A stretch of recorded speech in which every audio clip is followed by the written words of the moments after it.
कलवारी पे देखो कैसा ये नजारा, परमेश्वर का बेटा लटका बेसहारा।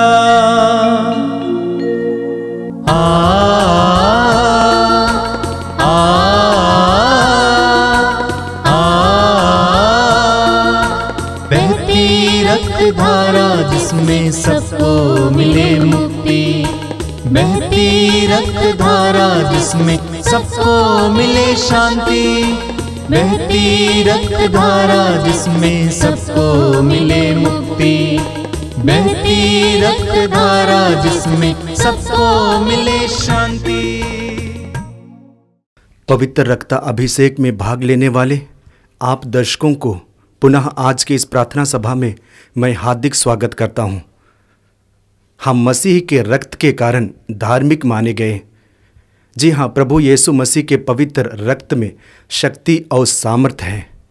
तो आइए, जब इस प्रार्थना सभा में हम भाग लेते हैं, विशेष रूप से भक्ति पूर्वक भाग लें, ताकि प्रभु यीशु मसीह के पवित्र रक्त का अभिषेक हमें मिले। आइए आज के प्रार्थना को शुरू करते हैं। पिता और पुत्र और पवित्र आत्मा के नाम पर, आमीन। यीशु के बदन से बही जो लहू की धारा, उसमें धुले हमारे पापों के दाग सारे।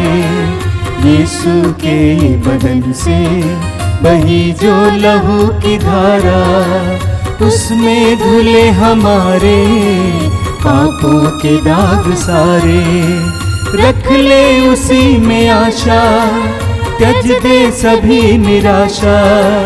यीशु ही हमारे जीवन पार लगाए।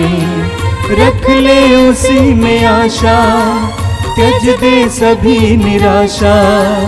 यीशु ही हमारे जीवन पार लगाए।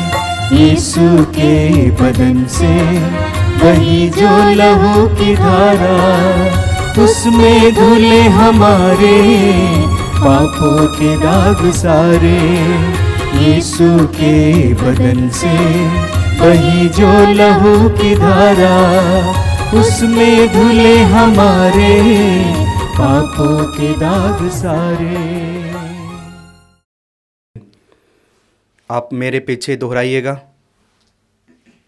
हे प्रेमी पिता, हम तुझे धन्यवाद देते हैं, क्योंकि तूने हमसे इतना प्रेम किया कि हमारे लिए अपने इकलौते पुत्र को अर्पित किया, जिसे जो उसमें विश्वास करे उसका सर्वनाश ना हो, बल्कि अनंत जीवन प्राप्त हो। हे संसार के मुक्तिदाता प्रभु यीशु, हम तेरे पवित्र बलिदान के लिए तुझे धन्यवाद देते हैं। तूने कहा, यह प्याला मेरे रक्त का नूतन विधान है, यह तुम्हारे लिए बहाया जा रहा है। हम अंगीकार करते हैं कि हमारा उद्धार तेरे मूल्यवान रक्त की कीमत पर हुआ है।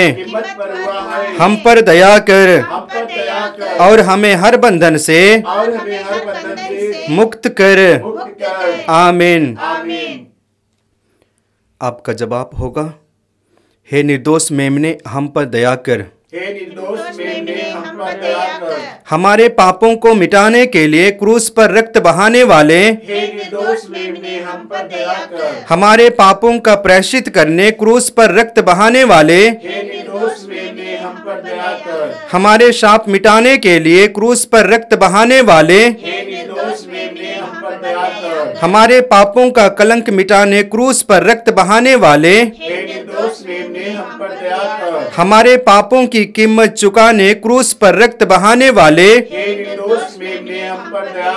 शैतान का हर कार्य नष्ट करने क्रूस पर रक्त बहाने वाले, हे निर्दोष मेमने हम पर दया कर। हमें भरपूर जीवन देने क्रूस पर रक्त बहाने वाले, हे निर्दोष मेमने हम पर दया कर। हमारे घायल दिलों को चंगा करने क्रूस पर रक्त बहाने वाले, हे निर्दोष मेमने हम पर दया कर। रोगों से हमें चंगा करने क्रूस पर रक्त बहाने वाले, हे निर्दोष मेमने हम पर दया कर। हमें पिता से मेल कराने क्रूस पर रक्त बहाने वाले, हे निर्दोष मेमने हम पर दया कर। हमें एक दूसरे से मेल कराने क्रूस पर रक्त बहाने वाले, हे निर्दोष मेमने हम पर दया कर। हमें प्रेम की शिक्षा देने क्रूस पर रक्त बहाने वाले, हे निर्दोष मेमने हम पर दया कर। हमारे लिए स्वर्ग का द्वार खोलने क्रूस पर रक्त बहाने वाले, हे निर्दोष मेमने हम पर दया कर। हमारे बंधनों को तोड़ने के लिए क्रूस पर रक्त बहाने वाले, हे निर्दोष मेमने हम पर दया कर। हमारे आंसुओं को पोंछने के लिए क्रूस पर रक्त बहाने वाले, हे निर्दोष मेमने हम पर दया कर। हमें धर्मी बनाने के लिए क्रूस पर रक्त बहाने वाले, हे निर्दोष मेमने हम पर दया कर। हमें पवित्र करने के लिए क्रूस पर रक्त बहाने वाले, हे निर्दोष मेमने हम पर दया कर। हमें सशक्त करने के लिए क्रूस पर रक्त बहाने वाले, हे निर्दोष मेमने हम पर दया कर। हमें स्वतंत्र करने के लिए क्रूस पर रक्त बहाने वाले, हे निर्दोष मेमने हम पर दया कर। हे ईश्वर के मेमने जो संसार के पाप हल लेता है, प्रभु हमें क्षमा कर। हे ईश्वर के मेमने जो संसार के पाप हल लेता है, प्रभु हमारी सुन। हे ईश्वर के मेमने जो संसार के पाप हल लेता है, हम पर दया कर। हम प्रार्थना करें। हे ईश्वर, तूने चाहा कि यीशु अपना रक्त बहाकर हमारे पापों का प्रायश्चित करे और हम विश्वास द्वारा उसका फल प्राप्त करें। हम तुझसे प्रार्थना करते हैं कि उनके पवित्र रक्त की योग्यता से इस संसार पर दया कर और हमें हर बंधन से छुड़ा दे। हम यह प्रार्थना करते हैं उन्हीं प्रभु ख्रिस्त के द्वारा। आमीन। हे हमारे पिता जो स्वर्ग में है, तेरा नाम पवित्र माना जाए, तेरा राज्य आवे, तेरी इच्छा जैसे स्वर्ग में है वैसे इस पृथ्वी पर भी पूरी हो। हमारा प्रतिदिन का आहार आज हमें दे और हमारे अपराध हमें क्षमा कर जैसे हम भी अपने अपराधियों को क्षमा करते हैं, और हमें परीक्षा में ना डाल परंतु बुराई से बचा। आमीन। यीशु के बदन से बही जो लहू की धारा, उसमें धुले हमारे पापों के दाग सारे। यीशु के बदन से बही जो लहू की धारा, उसमें धुले हमारे पापों के दाग सारे। रख ले उसी में आशा, त्यज दे सभी निराशा। यीशु ही हमारे जीवन पार लगाए। रख ले उसी में आशा, त्यज दे सभी निराशा। यीशु ही हमारे जीवन पार लगाए। यीशु के बदन से वही जो लहू की धारा, उसमें धुले हमारे पापों के दाग सारे। यीशु के बदन से वही जो लहू की धारा, उसमें धुले हमारे पापों के दाग सारे। अपनी आंखें बंद कीजिए और पवित्र वचनों को सुनने के लिए अपने हृदय और मन को तैयार कीजिए। पवित्र आत्मा से प्रार्थना कीजिए, पवित्र आत्मा मेरी बुद्धि को प्रकाशित कीजिए, मेरे मन को प्रकाशित कीजिए, मेरे शरीर को हल्का कीजिए, मुझे पूरी तरह से एकाग्र कीजिए ताकि इस प्रार्थना सभा में पूरे मन के साथ भाग ले सकूं। धन्यवाद हे पवित्र आत्मा, धन्यवाद हे पवित्र आत्मा।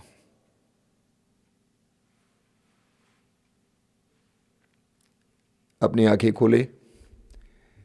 मेरे प्रिय भाई और बहनों, मैं प्रभु को धन्यवाद देता हूँ प्रभु की प्रेरणाओं के लिए, प्रभु के अनुग्रहों के लिए। आज कोरोना के बाद लॉकडाउन का असर ज़रूर है, लोग बहुत पीड़ित हैं, दुखी हैं, लेकिन दूसरी तरफ मैं देखता हूं कि बहुत से विश्वासी आध्यात्मिक रूप से खुश हैं, आनंदित हैं,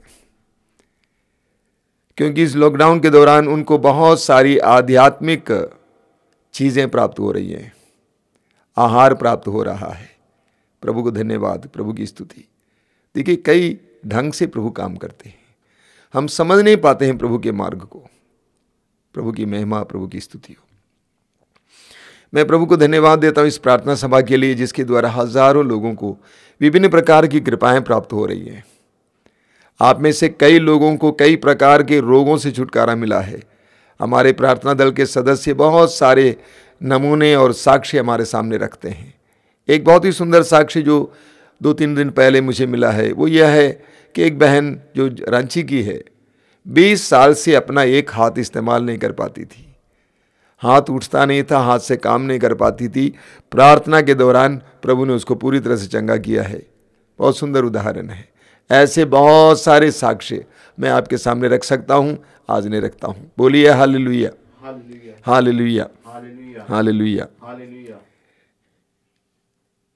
मेरे प्रिय भाई और बहनों, कोरिन्थियों के दूसरे पत्र के अध्याय 4 में संत पौलुस अपने दुखों के बारे में सुंदर वर्णन देते हैं। सुसमाचार के लिए उनको कितनी यातनाएं झेलनी पड़ी उसके बारे में बहुत सुंदर वर्णन देते हैं। उसके अंत में वाक्य 15 में संत पौलुस एक बात कहते हैं, उस पर हम लोग मनन चिंतन करेंगे। पौलुस कहते हैं, सब कुछ आप लोगों के लिए हो रहा है, ताकि जिस प्रकार बहुतों में कृपा बढ़ती जाती है, उसी प्रकार ईश्वर की महिमा के लिए धन्यवाद की प्रार्थना करने वालों की संख्या बढ़ती जाए। पौलुस कहते हैं कि मैं ये सारा दुख और पीड़ाएं इसलिए झेल रहा हूं ताकि धन्यवाद की प्रार्थना करने वालों की संख्या बढ़ती जाए।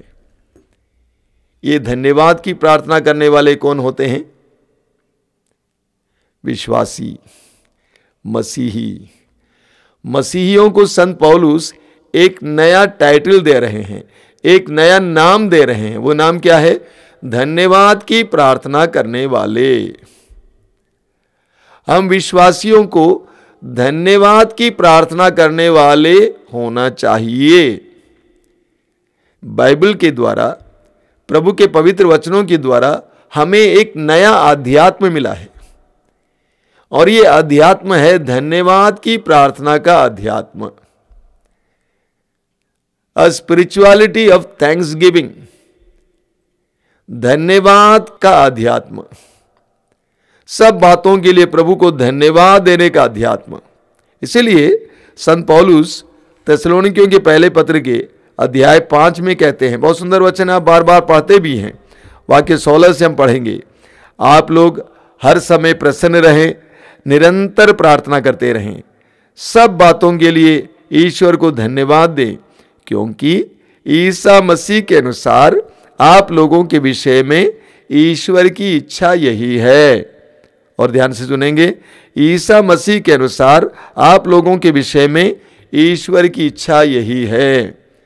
प्रभु यीशु के अनुसार हमारे विषय में ईश्वर की इच्छा क्या है? सब बातों के लिए परमेश्वर को धन्यवाद देना। सब बातों के लिए परमेश्वर को धन्यवाद देना, यानी परमेश्वर चाहता है कि हम विश्वासी, हम मसीही धन्यवाद की प्रार्थना बोलें। यानी प्रभु चाहते हैं कि हम लोग धन्यवाद की प्रार्थना करने वाले बने। ये ईश्वर की इच्छा है कि हम में और दूसरों में ये फर्क है कि हम लोग धन्यवाद की प्रार्थना करने वाले हैं, धन्यवाद की प्रार्थना पढ़ने वाले हैं। बहुत सुंदर बात है, आजकल हमें बहुत सारे साक्ष्य सुनने को मिलते हैं। हम लोग स्वयं साक्ष्य प्रसारित करते हैं। जब हमारे यहाँ पे सत्संग चलता था, सत्संग में साक्ष्य देने के लिए इतने ज़्यादा लोग आते थे कि उनको कंट्रोल करना मुश्किल हो जाता था। इतने सारे लोग साक्ष्य देने के लिए आते हैं। क्या बताने के लिए? मुझे कई वर्षों से सिर दर्द था, प्रभु यीशु ने चंगा किया, प्रभु की स्तुति हो, ईश्वर को धन्यवाद। मेरे बच्चा गिर गया था, उसकी हड्डी टूट गई थी, जुड़ नहीं रही थी, लेकिन प्रभु ने जोड़ दिया, प्रभु को धन्यवाद, ईश्वर को धन्यवाद। मुझे कैंसर का रोग था, प्रभु ने मुझे चंगा किया, ईश्वर को धन्यवाद। मेरा कोई बच्चा नहीं था, प्रभु ने कई सालों के बाद बच्चा दिया, प्रभु को धन्यवाद। लेकिन आज तक मैंने किसी को भी इसके लिए साक्ष्य देते हुए नहीं सुना है कि मेरे जीवन में दुख आया है, इसके लिए प्रभु को धन्यवाद। संत पौलुस कहते हैं सब बातों के लिए ईश्वर को धन्यवाद दे, ये ईश्वर की इच्छा है हमारे लिए। सब बातों के लिए, सुख के लिए, दुख के लिए, विपत्ति के लिए, रोगों के लिए, विजय के लिए, पराजय के लिए, चोट के लिए, आनंद के लिए, सब बातों के लिए परमेश्वर को धन्यवाद देना, यह हमारे विषय में ईश्वर की इच्छा है। सब बातों के लिए। आप उदाहरण लीजिए, अय्यूब का उदाहरण पुराने विधान में। अय्यूब की कहानी आप जानते हैं। अय्यूब के ऊपर विपत्ति पर विपत्ति आई और उनके बच्चे दबकर मर गए। एक एक विपत्ति का विवरण अय्यूब को मिल रहा था। अय्यूब के शरीर में कोढ़ जैसा रोग आ गया। तब भी अय्यूब ने क्या कहा?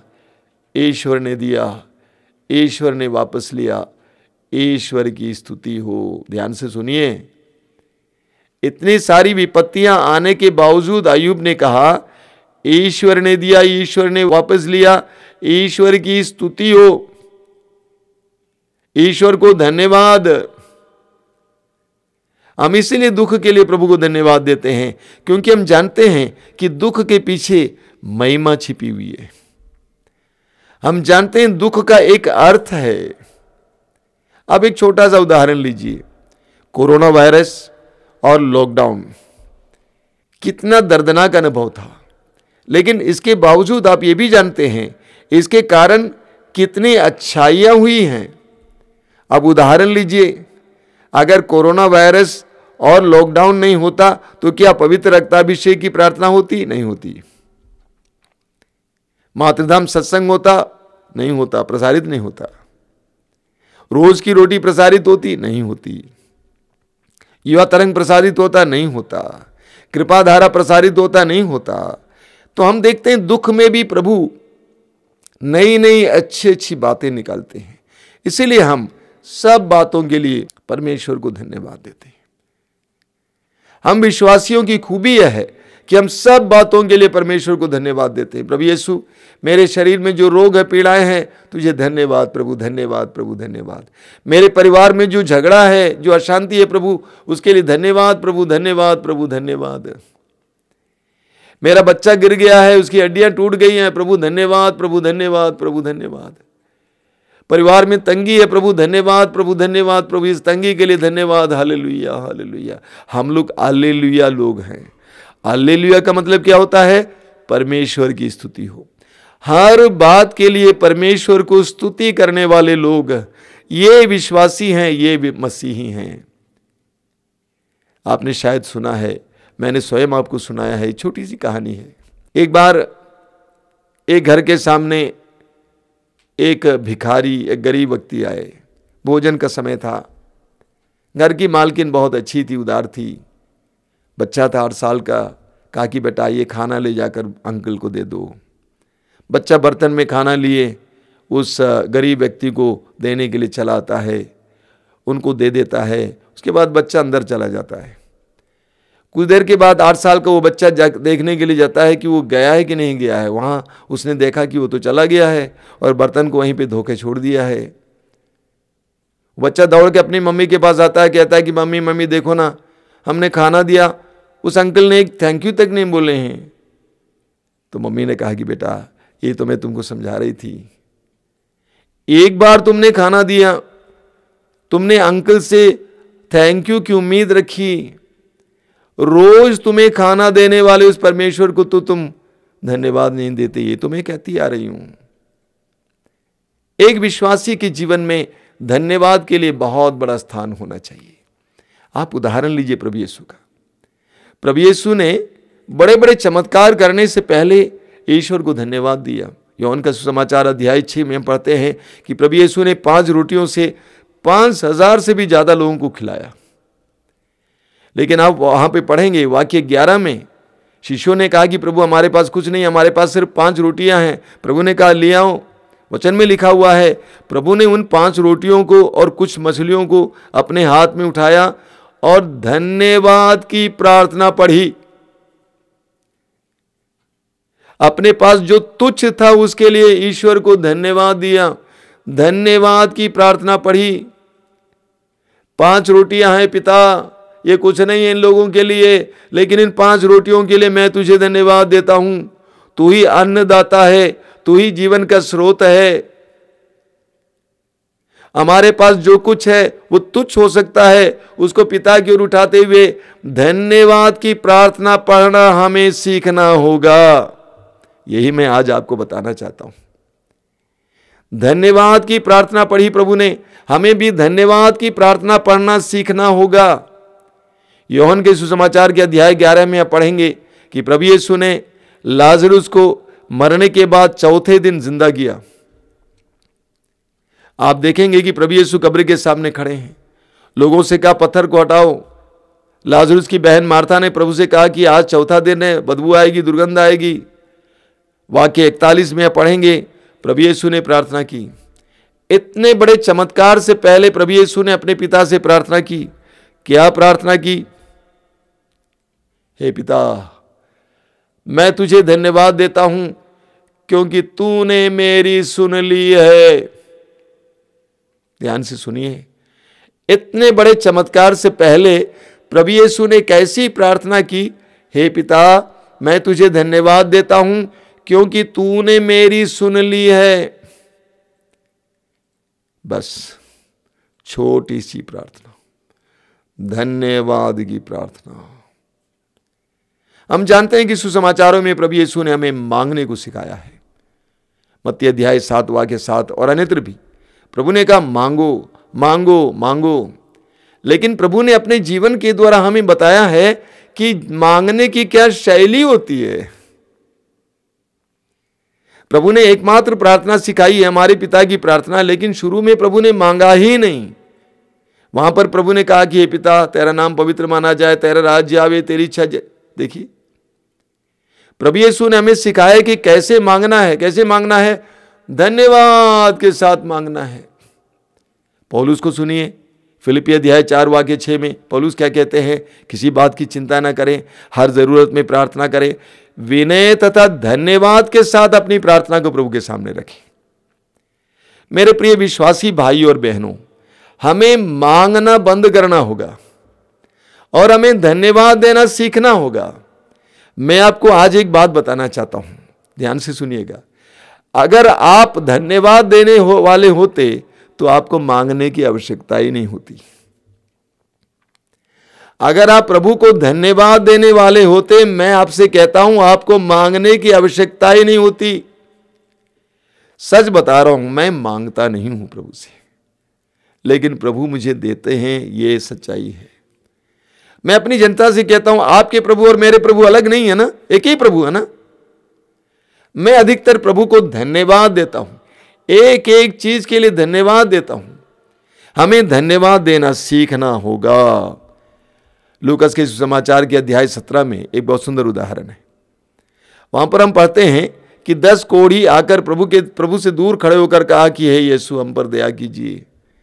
प्रभु ने कहा कि जाकर पुरोहितों को दिखाओ कि तुम चंगे हो गए हो। हालांकि वे चंगे नहीं थे, लेकिन उन्होंने प्रभु के आदेश का पालन किया। वे पुरोहितों को दिखाने के लिए चल पड़े और मार्ग में सारे 10 चंगे हो गए। लेकिन वचन में लिखा हुआ है, उनमें से एक व्यक्ति ने अपने को चंगा पाया और प्रभु को धन्यवाद देने के लिए प्रभु की ओर दौड़ पड़ा और प्रभु के सामने आया धन्यवाद देने के लिए, परमेश्वर की स्तुति करने के लिए। वचन में लिखा हुआ है, प्रभु को आश्चर्य हुआ। बहुत जबरदस्त है। प्रभु को आश्चर्य हुआ कि एक अविश्वासी ही धन्यवाद देने के लिए उनके पास आया है। विश्वासी लोग नहीं आए, यहूदी लोग नहीं आए, एक अविश्वासी प्रभु के पास धन्यवाद देने के लिए आए। प्रभु ने उसके विश्वास को देखा और उसके उस धन्यवाद के मनोभाव को देखा और कहा, तुम्हारे विश्वास ने तुम्हारा उद्धार किया है, तुम्हारे विश्वास ने तुम्हारा उद्धार किया है। बाकी लोग चंगाई पाए, लेकिन इस कोढ़ी ने चंगाई के साथ साथ उद्धार भी पाया। मैं आपको एक बात बताना चाहता हूं, आप पैसा मांगते रहते हैं, ये मांगते रहते हैं, वो मांगते रहते हैं। मैं आपसे कहना चाहता हूं, आपकी सबसे बड़ी आवश्यकता उद्धार है, मुक्ति है। आपके घर पे मुक्ति आएगी, आपके जीवन में उद्धार आएगा, कई चीजों को मांगने की आवश्यकता ही नहीं होगी। प्रभु यीशु के पास योहन और याकूब अपनी मां को लेकर आए और उनकी मां ने कहा कि गुरुवर आपके राज्य में इनको दाएं बाएं बैठाना। प्रभु ने उनसे एक बात कही, मालूम क्या बात कही? तुम क्या मांगते हो तुम्हें नहीं मालूम है। तुम क्या मांगते हो तुम्हें नहीं मालूम है।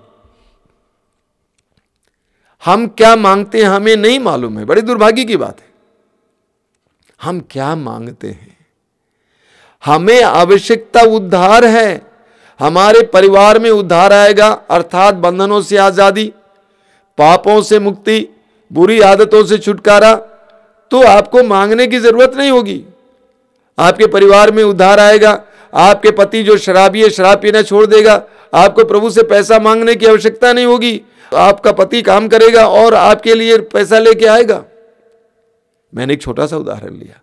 हमारी आवश्यकता उद्धार है, उसके लिए हमें प्रभु को धन्यवाद देना सीखना होगा। बोलिए hallelujah, hallelujah, hallelujah, hallelujah, hallelujah. मेरे प्रिय भाई और बहनों, हमें धन्यवाद की प्रार्थना करना सीखना होगा।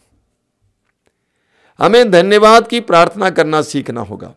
जीवन की हर परिस्थिति के लिए, जीवन की हर दुर्घटना के लिए, जीवन के हर प्रकार के अनुभव के लिए परमेश्वर को धन्यवाद देना सीखिए। और आज मैं यहां ऐलान करना चाहता हूं, आपको बताना चाहता हूं, आपके जीवन में आशीष पर आशीष बरसेगी। आपको मांगने की आवश्यकता नहीं होगी। आपने बार बार सुना है स्तोत्र 50 उसके वाक्य 23 को। प्रभु क्या कहते हैं? जो मुझे धन्यवाद का बलिदान चाहता है वही मेरा सम्मान करता है। जो मुझे धन्यवाद का बलिदान चाहता है वही मेरा सम्मान करता है। बहुत जबरदस्त वचन है। यानी प्रभु चाहते हैं कि हम धन्यवाद का बलिदान चाहें, धन्यवाद की प्रार्थना बोलें, अपने जीवन के हर पल में प्रभु की स्तुति करना सीखें। हम विश्वासियों और अविश्वासियों के बीच में यह फर्क दिखाई देना चाहिए। धन्यवाद की प्रार्थना करना हर परिस्थिति में। धन्यवाद यीशु, थैंक यू जीसस, धन्यवाद यीशु, धन्यवाद ये पिता, धन्यवाद ये पवित्र आत्मा। जीवन के हर एक परिस्थिति में प्रभु कहते हैं जो मुझे धन्यवाद का बलिदान चाहता है। इब्रानियों के पत्र में संत पौलुस क्या कहते हैं? इब्रानियों के पत्र के अध्याय 13 उसके वाक्य 15 में संत पौलुस कहते हैं, हम ईसा के द्वारा ईश्वर को स्तुति का बलिदान अर्थात उसके नाम की महिमा करने वाले होंठों का फल निरंतर चाहना चाहते हैं। देखिए पौलुस कहते हैं हम ईसा के द्वारा ईश्वर को स्तुति का बलिदान अर्थात उसके नाम की महिमा करने वाले होंठों का फल निरंतर चाहना चाहते हैं। पौलुस कहते हैं कि हम लोग हर समय निरंतर स्तुति का बलिदान चाहना चाहते हैं, यानी मुंह से ईश्वर का स्तुतिगान करना चाहते हैं। पौलुस ने किया।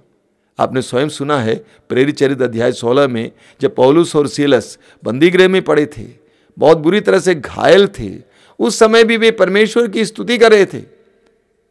हर परिस्थिति में परमेश्वर की स्तुति करना सीखिए मेरे भाई और बहनों। मांगना कम कीजिए। ये हमारी मांगने की आदत कम करनी है। हम लोगों की स्पिरिचुअलिटी, हम लोगों का अध्यात्म भिखमंगों का अध्यात्म बनता जा रहा है। मांगना मांगना मांगना। आज से प्रभु को धन्यवाद देना सीखिए। हम भिखमंगे नहीं हैं। प्रभु यीशु ने कहा यूहन्ना अध्याय 15 वाक्य 5 में, मैंने तुम्हें मित्र कहा है। तुम भिखमंगे नहीं हो, तुम मित्र हो। तुम मेरे मित्र हो। मित्रता बनाए रखिए और परमेश्वर की स्तुति करना सीखिए। बोलिए हालेलुया, हालेलुया, हालेलुया, हालेलुया। देखिए आप जानते हैं कि स्तोत्र ग्रंथ में 150 स्तोत्र हैं। स्तोत्र ग्रंथ में 150 स्तोत्र हैं, लेकिन आप ये जानिए उनमें से अधिकतर स्तोत्र स्तुति और धन्यवाद और विजयगान है। 150 स्तोत्रों में से अधिकतर स्तोत्र प्रभु को, परमेश्वर को धन्यवाद देने, स्तुति करने और उसका महिमागान करने के गीत हैं। इसके द्वारा प्रभु हमसे क्या बताना चाहते हैं? हम विश्वासी लोगों को स्तुति और धन्यवाद की प्रार्थना करने वाले बनने की आवश्यकता है। आज से अपनी प्रार्थना की शैली को बदलिए। मांगने के बजाय उसके लिए धन्यवाद देना सीखिए। अगर आप प्रार्थना करते भी हैं, मांगते भी हैं, तो धन्यवाद देते हुए मांगिए। प्रभु यीशु हमारे परिवार की तंगी के लिए धन्यवाद देते हैं। हम जानते हैं कि इसके पीछे कुछ महिमा छिपी हुई है। हम तुझसे प्रार्थना करते हैं, जो कमी है उसको पूरा करने की कृपा कर। Hallelujah, hallelujah, hallelujah, hallelujah, hallelujah करके प्रार्थना करेंगे। हम विश्वासियों को धन्यवाद के बलिदान चाहने वाले बनने हैं। हम विश्वासियों को धन्यवाद की प्रार्थना करने वाले बनने हैं।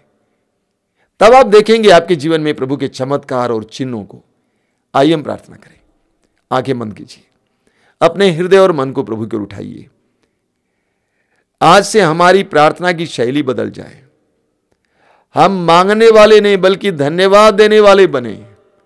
हर परिस्थिति के लिए धन्यवाद देने वाले, जीवन के दुख सुख के लिए धन्यवाद देने वाले, प्रभु यीशु की तरह उन कठिन परिस्थितियों में धन्यवाद देने वाले बने। पौलुस की तरह दुख भरी परिस्थितियों में भी धन्यवाद देने वाले बने। प्रार्थना कीजिए।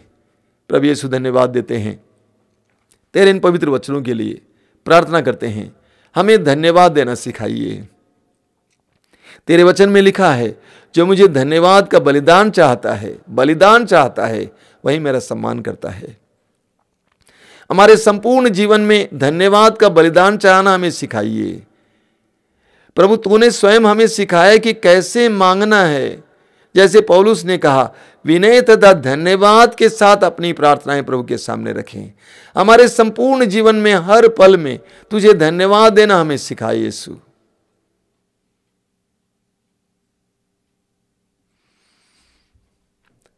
आराधना के लिए अपने आप को तैयार करें।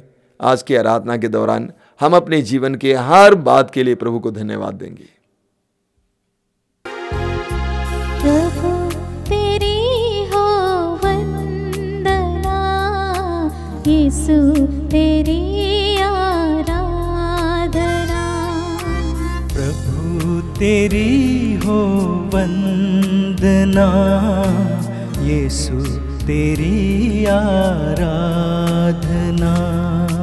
तू ही मेरा मालिक है, तू ही मेरा प्राण है। तू ही मेरा मालिक है, तू ही मेरा प्राण है। प्रभु तेरी हो वंदना, यीशु तेरी आराधना। प्रभु तेरी हो वंदना, यीशु तेरी आराधना।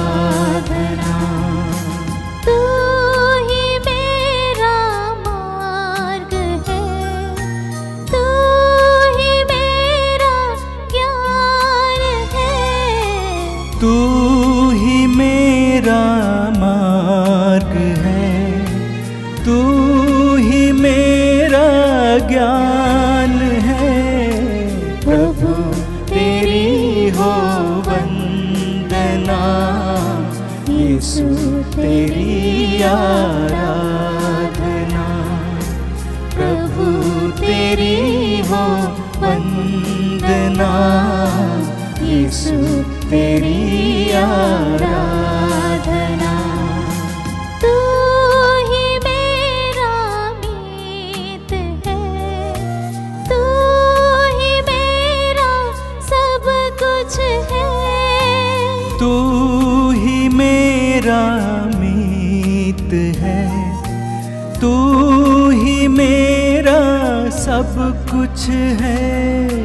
प्रभु तेरी हो वंदना, यीशु तेरी आराधना। प्रभु तेरी हो वंदना, यीशु तेरी आराधना। तू ही मेरा सर्वस्व है, तू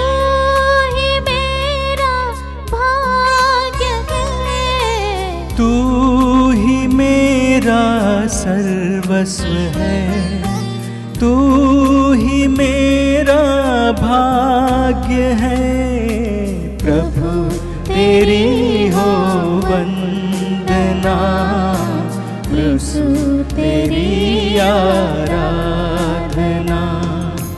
प्रभु तेरी हो वंदना, यीशु तेरी आराधना। प्रभु तेरी हो वंदना, यीशु तेरी आराधना। प्रभु तेरी हो वंदना, यीशु तेरी आराधना।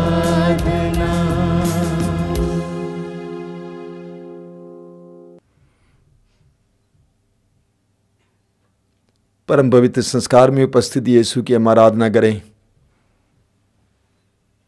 अपनी सारी चिंताओं को, सारे विचारों को, हर प्रकार की पीड़ा को इस समय प्रभु के सामने रखिए। अपने को पूरी तरह से स्वतंत्र कीजिए सारी चिंताओं से, सारे फिक्र से। ये पवित्र समय है, अनुग्रह का समय है। हम अपने मन और हृदय को पूरी तरह से प्रभु पे लगाएंगे।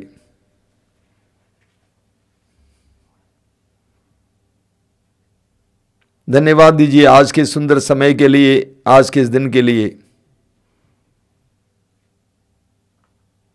इस रक्ताभिषेक प्रार्थना में भाग लेने के लिए आपको जो मौका मिला, इसके लिए धन्यवाद दीजिए।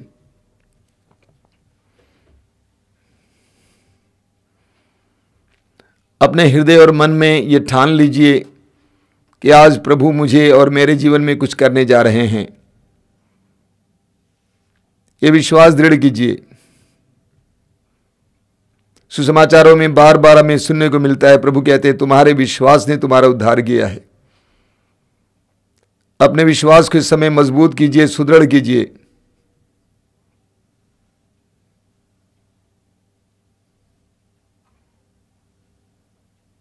धन्यवाद दीजिए अपने लिए और अपने परिवार के लिए, जीवन के वरदान के लिए।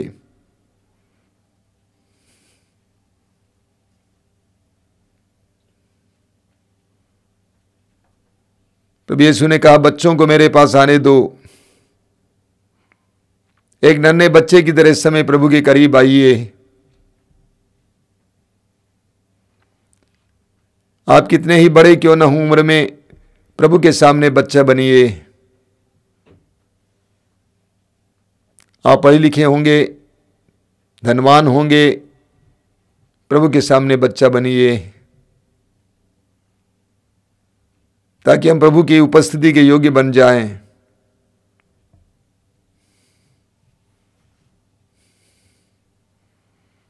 प्रभु यीशु ने कहा मैं तुम्हारे द्वार पर खड़ा होकर खटखटा रहा हूं। यदि कोई मेरी आवाज सुनकर मेरे लिए द्वार खोल देगा, मैं आकर उसके साथ भोजन करूंगा और वह मेरे साथ। एक महान प्रतिज्ञा है, एक महान प्रतिज्ञा हमारे इंतजार में। जिस समय हम अपने हृदय के द्वार को, अपने जीवन के द्वार को प्रभु के लिए खोल देंगे, उसी वक्त प्रभु यीशु हमारे जीवन में प्रवेश करेंगे और वो सब हो जाएगा जो प्रभु ने हमसे वायदा किया है। ये पवित्र समय है प्रभु के सानिध्य के साथ, प्रभु की उपस्थिति के साथ हमारे जीवन के द्वार को खोलने का। विश्वास में अपने हृदय की गहराई में प्रभु से कहिए, हाँ प्रभु आइए, कम जीसस। ये आगमन काल है। इस आगमन काल में हम बार बार बोलेंगे अपने हृदय में, प्रभु आइए। प्रभु के सामने अपने जीवन के थकान को रखिए, बोलिए मैं थक गया हूं, मैं जीवन से हार गया हूं, मैं परेशान हूं, मेरा धंधा बैठ गया है, मेरा व्यवसाय बैठ गया है, मेरी नौकरी चली गई है, कोई आय नहीं है, उम्मीद नहीं दिखाई दे रही है, ओ मैं टूट गया हूं, मैं निराश हो गया हूं, कभी लगता है आत्महत्या करूंगा, मेरे परिवार में नीरस है, मेल मिलाप की कमी है, बराबर झगड़ा होता है, बच्चे बात नहीं मानते हैं, सब कुछ उल्टा पुल्टा है, शाम होते ही झगड़ा शुरू हो जाता है, घबराया हुआ हूं, दुखी हूं, उदास हूं, खुलकर किसी से बोल नहीं पाता हूं, खुलकर रो नहीं पाता हूं, मेरे दिल में बहुत दुख है यीशु। आज की आराधना में वो सारे दुख मैं तेरे सामने लाना चाहता हूं, मैं तेरे सामने रोना चाहता हूं, फूट फूट कर रोना चाहता हूं। यीशु के पास आइए, यीशु के सामने आइए, यीशु के लिए अपने जीवन के द्वार को खोलिए, अपने को बड़ा मत समझिए, बच्चा समझिए। एक बच्चे की तरह जो इसका ख्याल नहीं करता है कि लोग क्या सोचते हैं, रो पड़ता है। यीशु के सामने रोइए, अपने दर्द और पीड़ा को समर्पित कीजिए।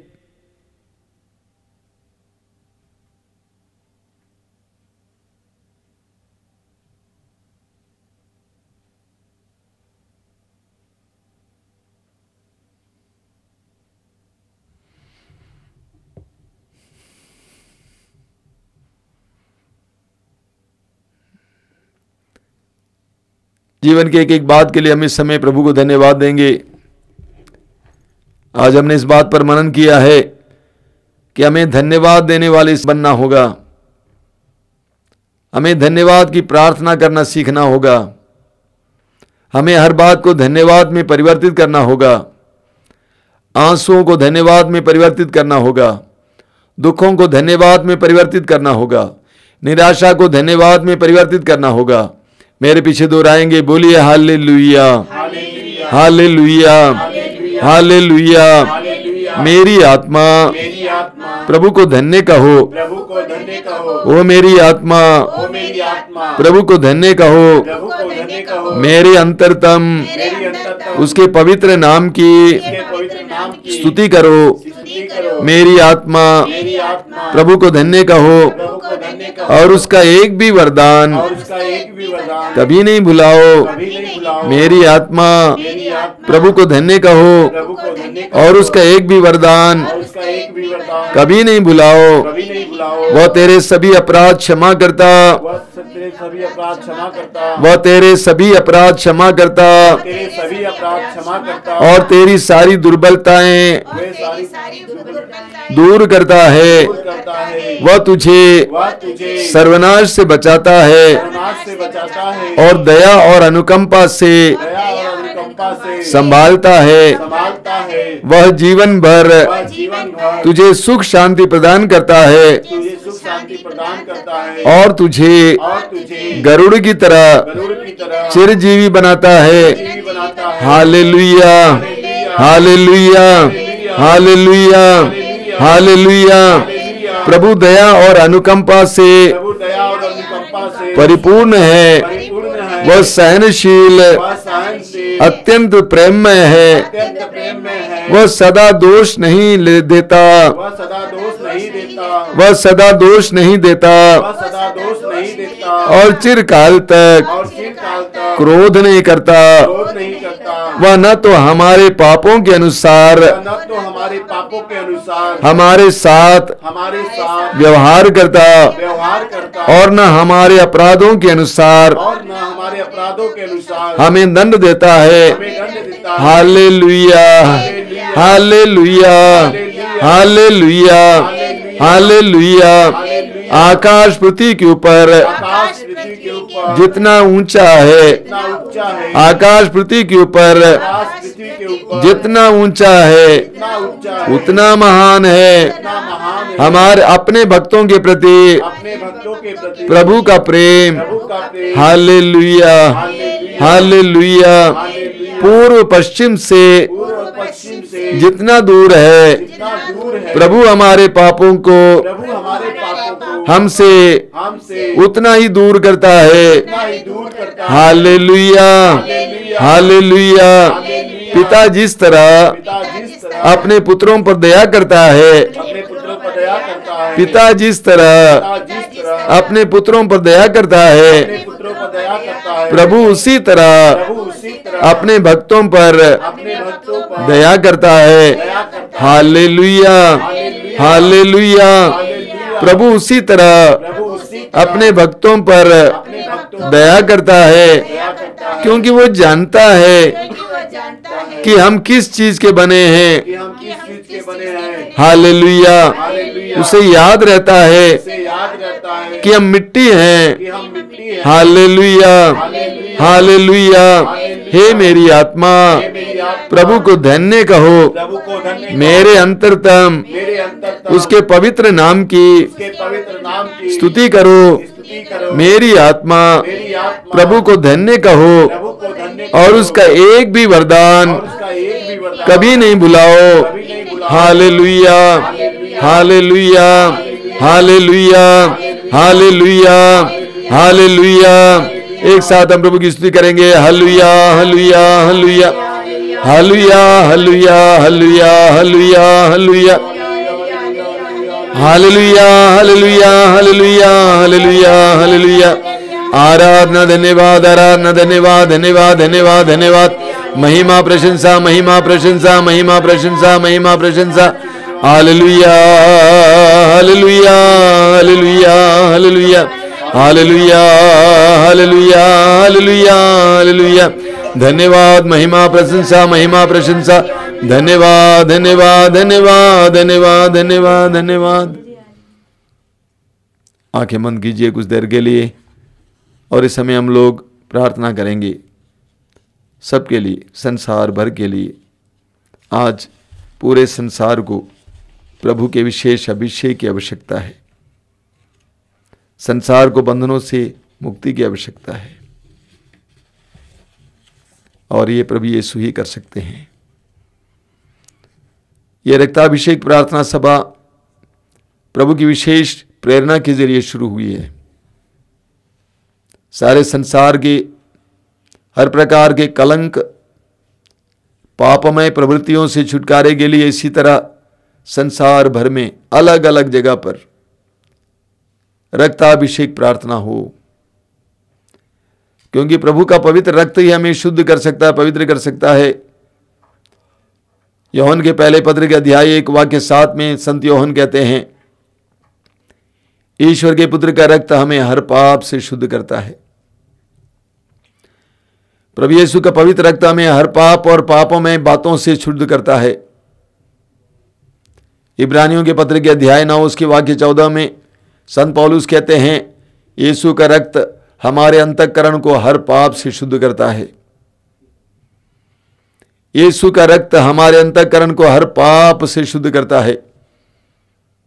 2000 वर्ष पहले कलवारी पहाड़ पर प्रभु यीशु ने मानव जाति के उद्धार के लिए मनुष्यों के पापों से उन्हें छुटकारा मिलने के लिए अपना पवित्र रक्त बहाया। पेतरुस कहते हैं, पहला पेतरुस अध्याय 1 वाक्य 18 और 19 में, हम लोगों का उद्धार उस निर्दोष तथा निष्कलंक मेमने यीशु के पवित्र रक्त के द्वारा हुआ है और उसी पवित्र रक्त की विशेष योग्यता से हम प्रार्थना करने जा रहे हैं। बंधनों से आजादी के लिए प्रार्थना करने जा रहे हैं, बुरे आत्माओं से छुटकारे के लिए प्रार्थना करने जा रहे हैं, बुरी आदतों से छुटकारे के लिए प्रार्थना करने जा रहे हैं, हर प्रकार के शैतानी हरकतें और शैतान के बंधनों से छुटकारे के लिए प्रार्थना करने जा रहे हैं। सभी लोग अपना हृदय और मन इस समय प्रभु की ओर उठाएंगे और विशेष करके सारे संसार में जो दुख और पीड़ा आज संसार महसूस कर रहा है उसको हम प्रभु की ओर उठाएंगे, उससे छुटकारे के लिए हम प्रार्थना करेंगे।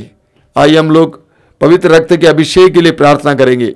इस गीत में आप मेरा साथ देंगे, मेरे साथ अभिषेक दीजिए, अभिषेक दीजिए, पावन लहू का अभिषेक दीजिए। इसको दोहराते जाएंगे बड़ी भक्ति के साथ, पूरे विश्वास के साथ दोहराते जाएंगे। ये विश्वास करना कि जब आप इसके लिए प्रार्थना कर रहे हैं, अभिषेक हो रहा है, पवित्र रक्त आप पर गिर रहा है, संसार भर में गिर रहा है। ऐसे विश्वास के साथ हम इस पवित्र रक्त के अभिषेक की प्रार्थना में भाग लेंगे। अभिषेक दीजिए, अभिषेक दीजिए, पावन लहू का अभिषेक दीजिए। अभिषेक दीजिए, अभिषेक दीजिए, पावन लहू का अभिषेक दीजिए। अभिषेक दीजिए, अभिषेक दीजिए, पावन लहू का अभिषेक दीजिए। अभिषेक दीजिए, अभिषेक दीजिए, पावन लहू का अभिषेक दीजिए। पाप अधर्म से भारी है धरती, पाप मिटाने अभिषेक दीजिए। अभिषेक दीजिए, अभिषेक दीजिए, पावन लहू का अभिषेक दीजिए। युद्ध और विनाश का अंधेरा है छाया, शांति दिलाने अभिषेक दीजिए। अभिषेक दीजिए, अभिषेक दीजिए, पावन लहू का अभिषेक दीजिए। जकड़ा है मानव पापों के जाल में, बंधन तोड़ने अभिषेक दीजिए। अभिषेक दीजिए, अभिषेक दीजिए, पावन लहू का अभिषेक दीजिए। अश्लीलता का बादल घनेरा पवित्र करने अभिषेक दीजिए। अभिषेक दीजिए, अभिषेक दीजिए, पावन लहू का अभिषेक दीजिए। पाप मिटाने शाप मिटाने पावन लहू का अभिषेक दीजिए। अभिषेक दीजिए, अभिषेक दीजिए, पावन लहू का अभिषेक दीजिए। रोग मिटाने शोक मिटाने पावन लहू का अभिषेक दीजिए। अभिषेक दीजिए, अभिषेक दीजिए, पावन लहू का अभिषेक दीजिए। कोरोना वायरस को जड़ से मिटाने पावन लहू का अभिषेक दीजिए। अभिषेक दीजिए, अभिषेक दीजिए, पावन लहू का अभिषेक दीजिए। कोरोना वायरस को जड़ से मिटाने पावन लहू का अभिषेक दीजिए। अभिषेक दीजिए, अभिषेक दीजिए, पावन लहू का अभिषेक दीजिए। नशे की आत्मा सताए तेरे जन को छुटकारा देने अभिषेक दीजिए। अभिषेक दीजिए, अभिषेक दीजिए, पावन लहू का अभिषेक दीजिए। पावन लहू से धरती को धोने अभिषेक दीजिए, अभिषेक दीजिए। अभिषेक जोर से गाइए। अभिषेक दीजिए, पावन लहू का अभिषेक दीजिए। पावन लहू से घर घर को धोने अभिषेक दीजिए, अभिषेक दीजिए। अभिषेक दीजिए, अभिषेक दीजिए, पावन लहू का अभिषेक दीजिए। पावन लहू से घर घर को धोने अभिषेक दीजिए, अभिषेक दीजिए। अभिषेक दीजिए, अभिषेक दीजिए, पावन लहू का अभिषेक दीजिए। पावन लहू से हर दिल को धोने अभिषेक दीजिए, अभिषेक दीजिए। अभिषेक दीजिए, अभिषेक दीजिए, पावन लहू का अभिषेक दीजिए। पावन लहू से हर तन को धोने अभिषेक दीजिए, अभिषेक दीजिए।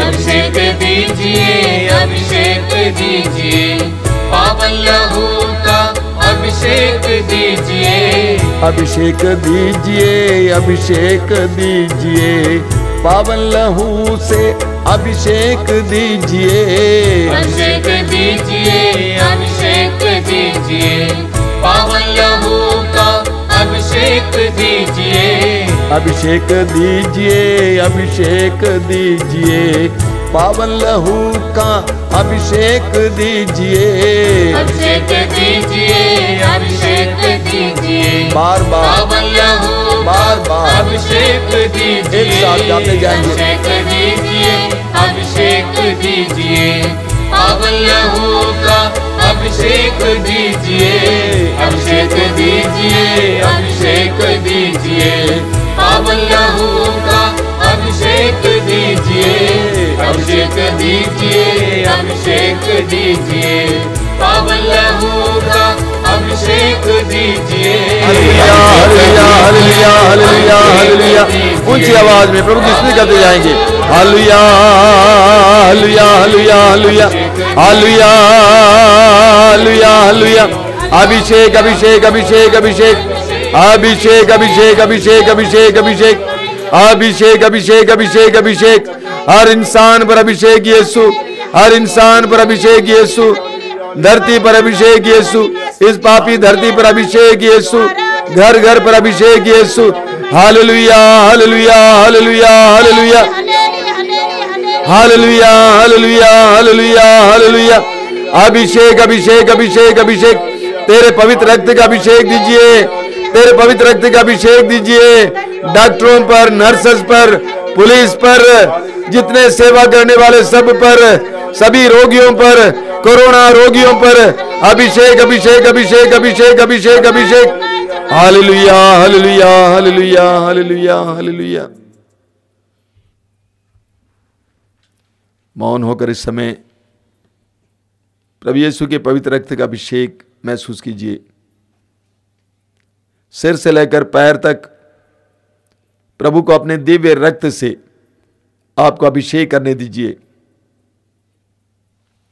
सिर से लेकर पैर तक आपको अपने दिव्य रक्त से प्रभु का अभिषेक देने दीजिए। आपके घर पे, घर के कोने कोने में पवित्र आत्मा, पवित्र रक्त का अभिषेक मिले इस समय।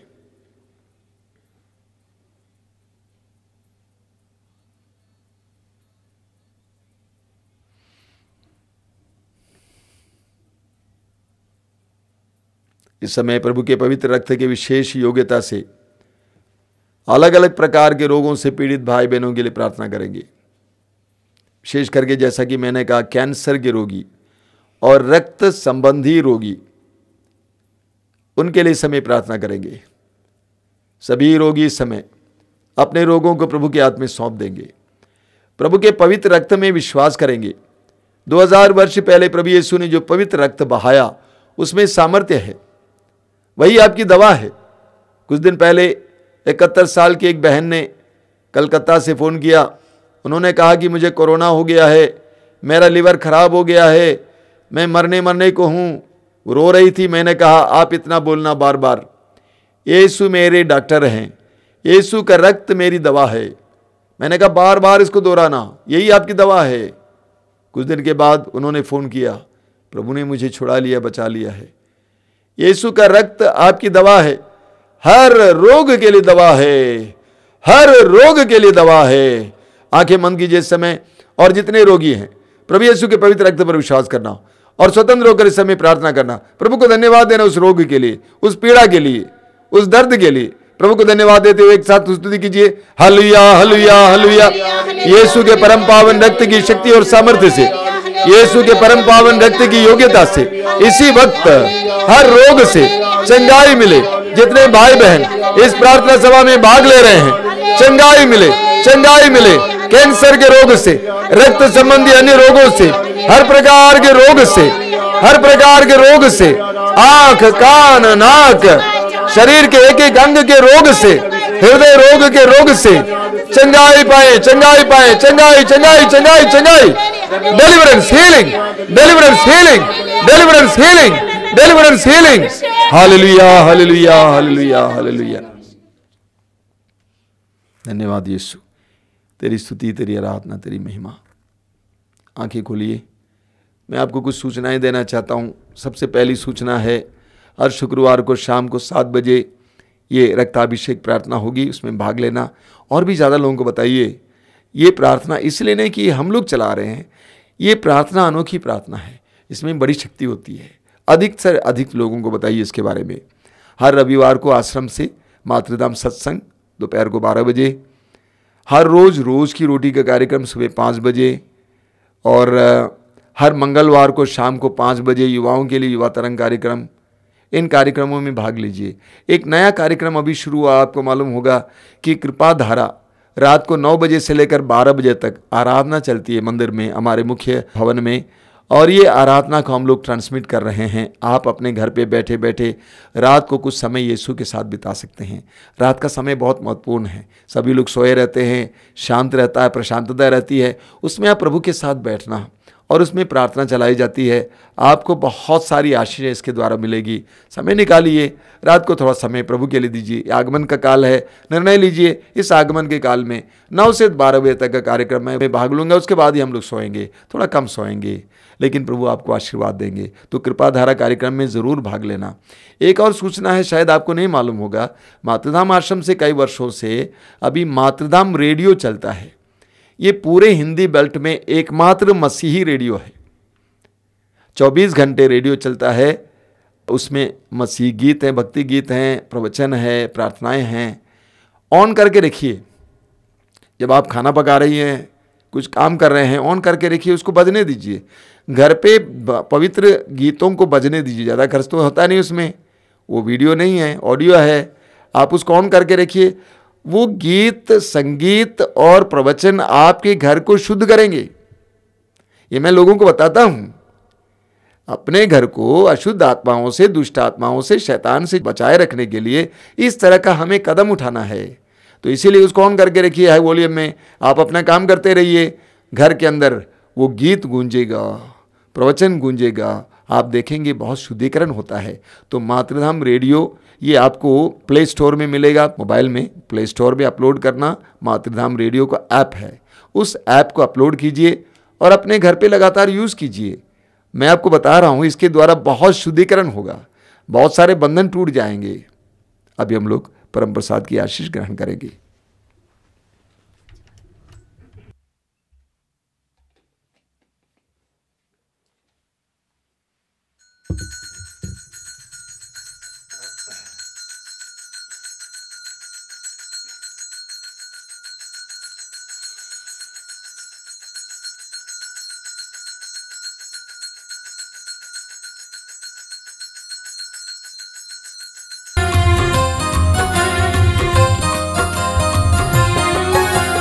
यीशु के बदन से बही जो लहू की धारा, उसमें धुले हमारे पापों के दाग सारे। यीशु के बदन से बही जो लहू की धारा, उसमें धुले हमारे पापों के दाग सारे। रख ले उसी में आशा, त्यज दे सभी निराशा। यीशु ही हमारे जीवन पार लगाए। रख ले उसी में आशा, त्यज दे सभी निराशा। यीशु ही हमारे जीवन पार लगाए। यीशु के बदन से बही जो लहू की धारा, उसमें धुले हमारे पापों के दाग सारे। यीशु के बदन से बही जो लहू की धारा, उसमें धुले हमारे पापों के दाग सारे।